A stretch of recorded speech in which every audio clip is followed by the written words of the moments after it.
Today I'm interviewing Jason Waller. He's from Southern California, and you might know him from shows such as the Laguna Beach Show, The Hills, Celebrity Rehab, and other shows with Dr. Drew.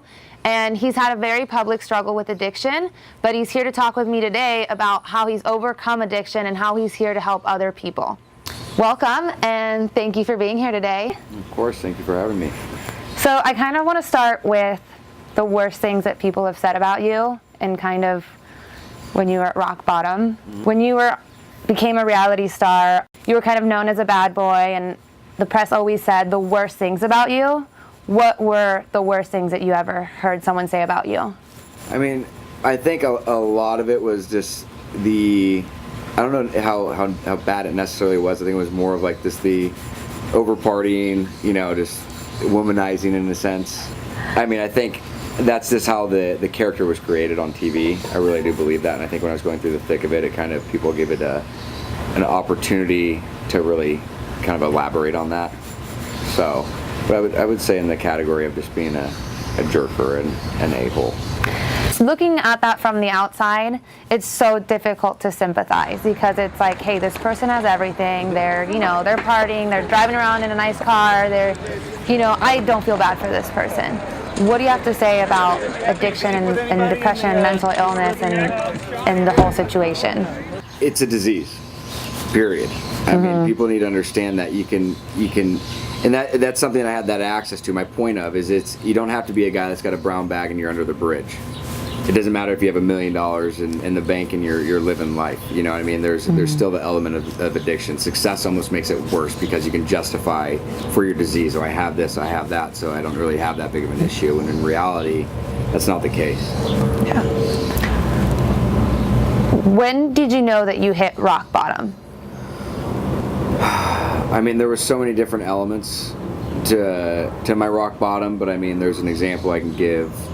Where I really saw things were an issue, but I mean, I was still so blinded by it. I mean, today looking back, I reflect on, I was the guy that would have 100 people over at his house, and I'd be in the bathroom by myself, drinking straight from a bottle of vodka, snorting cocaine, and walk out with a beer and pretend everything was okay.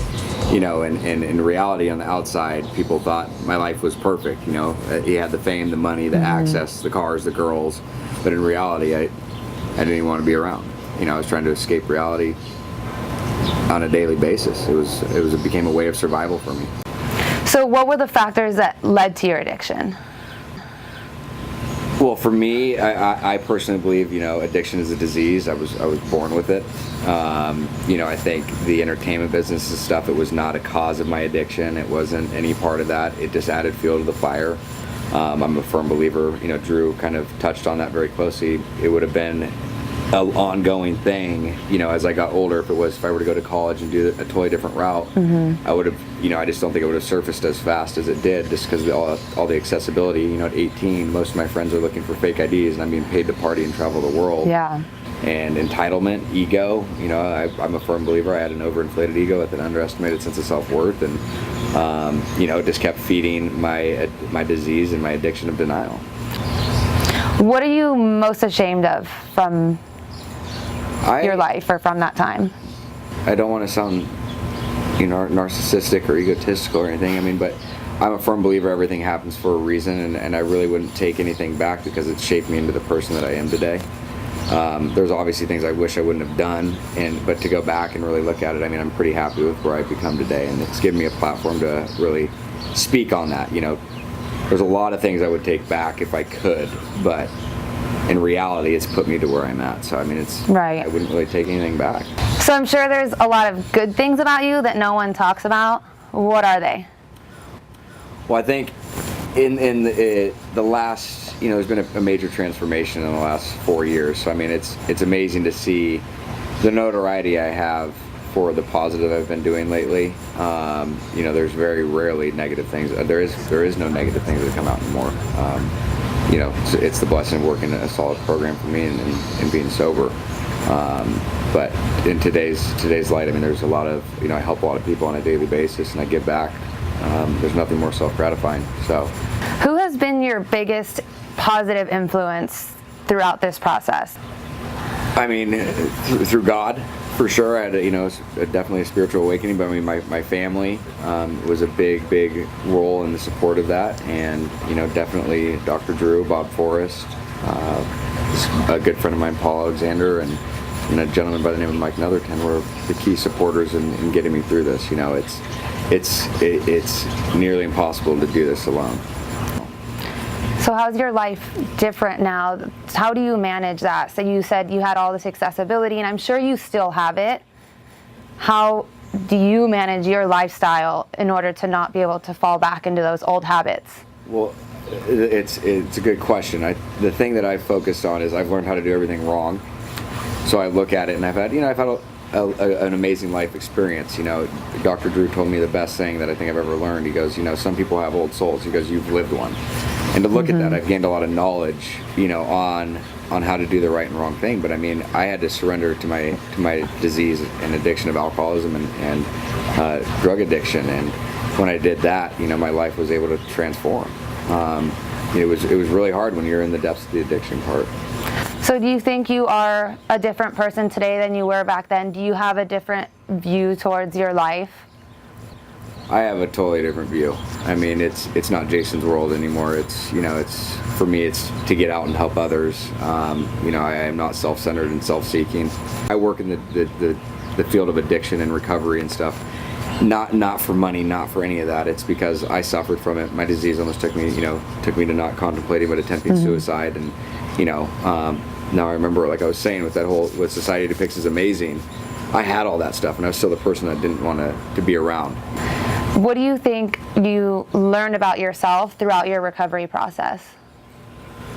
I learned a lot. I learned that I had a lot of growing up to do. I was like a little kid still.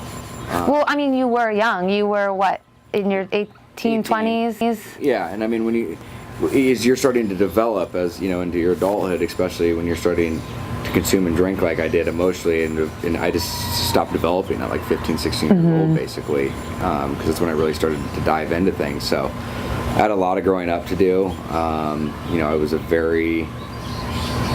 a young kid that basically went through so many different life experiences that probably weren't most kids aren't supposed to experience, and so I had a lot of soul searching to do, and I had a lot of learning to do. You think I interviewed Donald Morgan a while ago, and he said that the biggest change in his life has been his attitude. He used to wake up every day thinking today's going to be a crappy day, like today's going to suck, and today did suck. And then he said, but now I wake up every day thinking today's going to be a good day, and today is a good day. So he really attributes his attitude to his success and happiness. Would you agree with that? 100%. I wake up every morning. I do a gratitude list. There's so much to be grateful for. I mean, we can get in our heads and point out negative things, but I mean, if you focus on negative, you're going to get negative, and if you focus on positive, you're going to get positive. So I mean, I start my day off by morning meditation. I do my daily little reading. I pray, and then I make a gratitude list, and it's worked pretty well. Gratitude list. What do you hope to accomplish now with your life? I hope to my goal is to help as many people as I can. Like I said, I don't work in the field of addiction or, recovery for the money. There's just nothing more self-gratifying than giving back, and I've been put in a position today to utilize the platform I have to raise awareness and to try to get that word out there. If I'm helping one person, it's better than none. Do you think it's also part of your recovery process and being able to stay sober and having that purpose? Well, and I think I'll give you the things I do to stay sober. Yeah. I have my foundation, which is the most important. You're a product of your environment. I surround myself. What's your foundation? Can you explain that a little? A core group of guys, basically, that we're very open and honest with each other. We keep each other accountable. We have basically every week we have an accountability group where we actually can sit down and go over the things that we're trying to focus on our lives to better. And we're there to call each other out, because we see sometimes it's not that we're even trying to make up excuses or lie about what we're doing. Sometimes we're forgetful, and it's like, hey, for example, a guy he wanted to work on his diet, and we have it's a 3 thing. It's excellent, good, or poor. and he said he was doing good that week, and he had went to the fair, and he had a lot of junk food. And we called him out. So, I mean, it's simple stuff like that where it's like he wasn't trying to lie about it, but it's just like to keep us honest. And so I mean, the foundation, just having that core group of guys. You know, I go to meetings. I work the steps of recovery, and you know, I'm of service. Off track. So it's a job in itself every day. It's a continuous process. It is. You have to hold myself. I have to hold myself accountable. Yeah. You have those guys around you and the core group to make sure you know to really do that. And that's something that, and it's worked for me. I'm not saying it's going to work for everybody. That's something it's worked for me, and that was what the advice I was given. I took it. The best advice I was ever given was to surrender and be willing to take guidance and stop making it Jason's way. Who gave you that advice? Dr. Drew. So as soon as I did that, because look at every time I tried to put my will in front of things, I always ended up in the same situation I was in or even worse. Yeah. So clearly I wasn't in a spot where I could make decisions for myself, and I had to really understand that. And it's hard when you're dampering somebody's ego. It's not easy to deal with. I can imagine. Yeah. So, but the best thing I've ever done is get that humbling experience and to really be able to surrender, take guidance, and today I've never been happier. Thank you for taking the time to talk with me today. Thank you for having me. I really appreciate it. It was a pleasure. Congratulations for everything you've done. I'm so happy that you're trying to help other people, and I really hope you can stay on this right track. Thank you very much.